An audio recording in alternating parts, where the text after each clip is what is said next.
अपने ही स्वजनों के हाथों सम्मानित होने में गौरव का अनुभव होता है, प्रसन्नता भी होती है। एक विष्णुगुप्त गौरव भूषित हो या नहीं परिषद, नहीं शिक्षक के लिए गौरव की बात हो सकती है।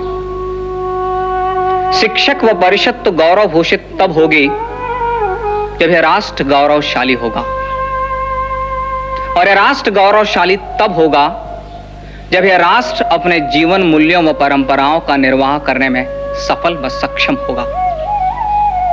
और यह राष्ट्र सफल व सक्षम तब होगा जब शिक्षक अपने उत्तरदायित्व का निर्वाह करने में सफल होगा। और शिक्षक सफल तब कहा जाएगा जब वह प्रत्येक व्यक्ति में राष्ट्रीय चरित्र का निर्माण करने में सफल हो।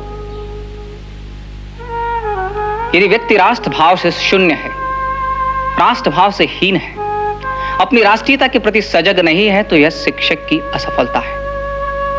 और हमारा अनुभव साक्षी है कि राष्ट्रीय चरित्र के अभाव में हमने अपने राष्ट्र को अपमानित होते देखा है। हमारा अनुभव है कि शस्त्र से पहले हम शास्त्र के अभाव से पराजित हुए हैं। हम शस्त्र और शास्त्र धारण करने वालों को राष्ट्रीयता का बोध नहीं करा पाए, और व्यक्ति से पहले खंड खंड हमारी राष्ट्रीयता हुई। शिक्षक इस राष्ट्र की राष्ट्रीयता व सामर्थ्य को जागृत करने में असफल रहा। यदि शिक्षक पराजय स्वीकार कर ले तो पराजय का वह भाव राष्ट्र के लिए घातक होगा। अतः वेद वंदना के साथ साथ राष्ट्र वंदना का स्वर भी दिशाओं में गूंजना आवश्यक है। आवश्यक है व्यक्ति व्यवस्था को यह आभास कराना कि यदि व्यक्ति की राष्ट्र की उपासना में आस्था नहीं रही तो उपासना के अन्य मार्ग भी संघर्ष मुक्त नहीं रह पाएंगे। अतः व्यक्ति से व्यक्ति, व्यक्ति से समाज व समाज से राष्ट्र का एकीकरण आवश्यक है। अतः शीघ्र ही व्यक्ति, समाज व राष्ट्र को एक सूत्र में बांधना होगा, और वह सूत्र राष्ट्रीयता ही हो सकती है। शिक्षक इस चुनौती को स्वीकार करे, वह शीघ्र ही राष्ट्र का नव निर्माण करने के लिए सिद्ध हो। संभव है कि आग के मार्ग में बाधाएं आएंगी, पर शिक्षक को उन पर विजय पानी होगी, और आवश्यकता पड़े तो शिक्षक शस्त्र उठाने में भी पीछे ना हटे। मैं स्वीकार करता हूं कि शिक्षक का सामर्थ्य शास्त्र है, पर यदि मार्ग में शस्त्र बाधक हो और राष्ट्र मार्ग के कंटक सिर्फ शस्त्र की ही भाषा समझते हो, तो शिक्षक उन्हें अपने सामर्थ्य का परिचय अवश्य दे। अन्यथा सामर्थ्यहीन शिक्षक अपने शास्त्रों की भी रक्षा नहीं कर पाएगा।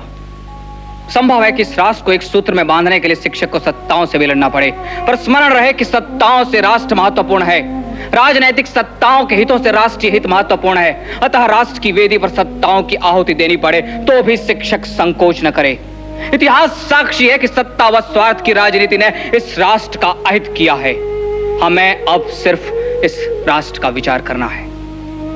यदि शासन सहयोग दे तो ठीक, अन्यथा शिक्षक अपने पूर्वजों के पुण्य व कीर्ति का स्मरण कर अपने उत्तरदायित्व का निर्वाह करने में सिद्ध हो।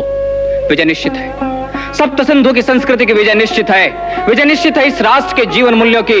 विजय निश्चित है इस राष्ट्र की। आवश्यकता मात्र आवाहन की है। मां भारती की जय, मां भारती की जय, मां भारती की जय।